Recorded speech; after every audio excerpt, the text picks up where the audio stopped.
Terima kasih menonton Bahadin Channel. Ingat, Malaysia dan Indonesia kita serumpun guys. Ayo, kali ini aku nak buat reaction topik yang cukup hangat. Kapal mata-mata Cina masuk wilayah Natuna Indonesia akan segera beku kerjasama bilateral. Video ini aku ambil daripada Bagi-Bagi Channel.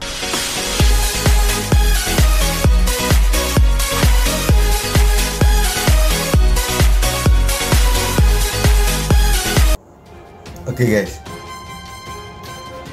kapal mata-mata Cina masuk wilayah Natuna, Indonesia akan segera bekukan kerjasama bilateral.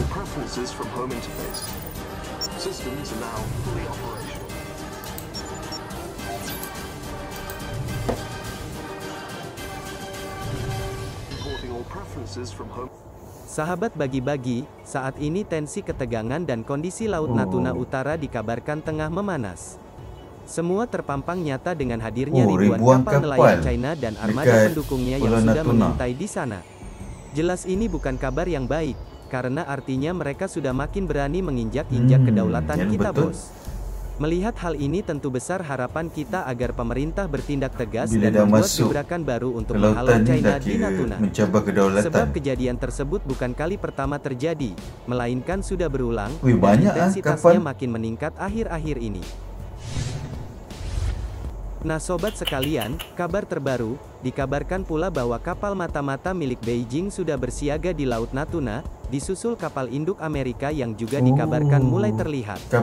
Sungguh ramai bukan suasananya, dan hal ini merupakan pukulan keras untuk Indonesia, karena artinya pertahanan kita masih lemah dan itu terbukti dengan berbondong-bondongnya ribuan kapal China datang ke wilayah Natuna. Bayangkan saja, negara sebesar Indonesia sampai saat ini belum bisa memenuhi kebutuhan Bakamla yang jelas-jelas memiliki tugas patroli ke seluruh wilayah NKRI. Kan negara yang besar juga. Nah dari sini pemerintah perlu mengambil tindakan tegas seperti yang seluruh rakyat harapkan, bukan? Sungguh miris rasanya jika kedaulatan kita dirorong namun pemerintah masih diam di tempat. Keprihatinan ini juga turut diungkap Center for Indonesian Domestic and Foreign Policy Studies atau CENTRIS, bahkan mereka mendesak pemerintah untuk segera mengambil tindakan tegas dan tentu dapat menimbulkan efek jera. Yang pasti bukan sekedar protes lalu minta klarifikasi Duta Besar China untuk Indonesia, tapi dengan sanksi yang tegas.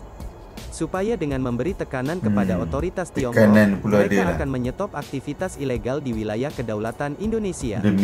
Sentris mendesak agar Indonesia membekukan kerjasama sementara, seperti menyetop proyek strategis negeri tirai bambu di Indonesia. Selain itu, Sentris juga menyarankan agar pemerintah menarik duta besarnya dari negeri tirai bambu. Tujuannya sudah jelas untuk menunjukkan ketegasan Indonesia terhadap negara yang tak menghargai kedaulatan NKRI.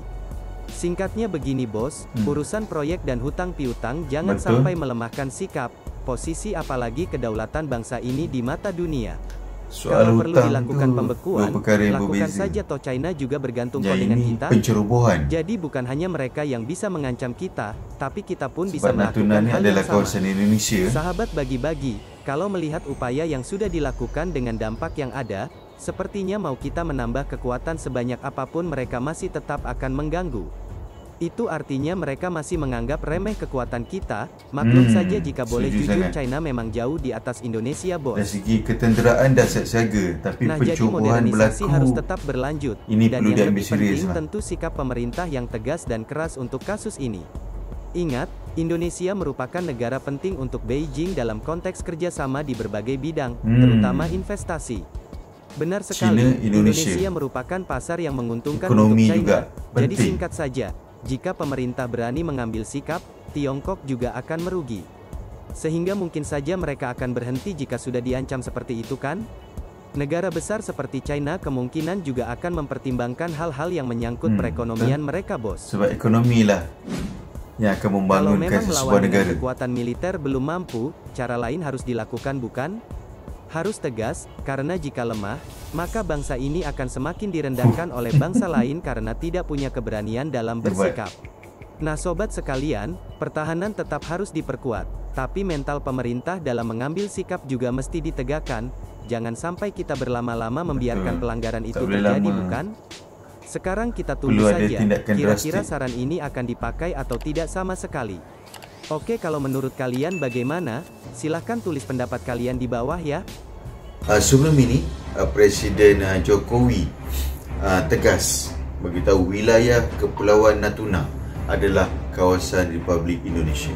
Kepulauan itu dengan perairan termasuk dalam daerah Natuna. Kepulauan Riau sebelah utara.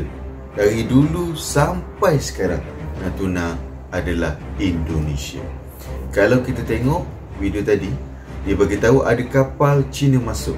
Ini adalah menceroboh perairan Natuna. Ke belakang ini dah jadi panas selepas kapal pencari ikan dan pengawal pantai milik Cina dah berlayar ke kawasan ini.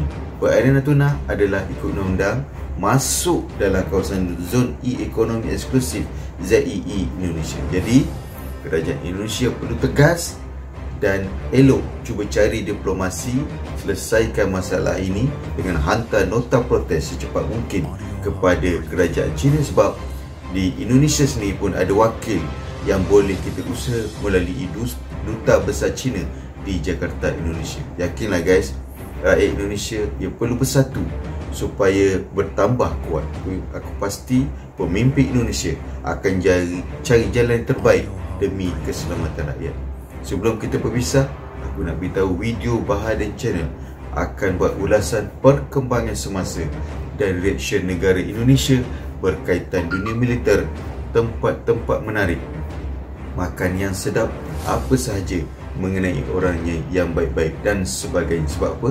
Sebab kita serumpun guys. Jangan lupa subscribe, komen, like, share dan view sampai habis Baharin Channel untuk aku buat video yang lebih baik pada masa yang akan datang. Bye-bye.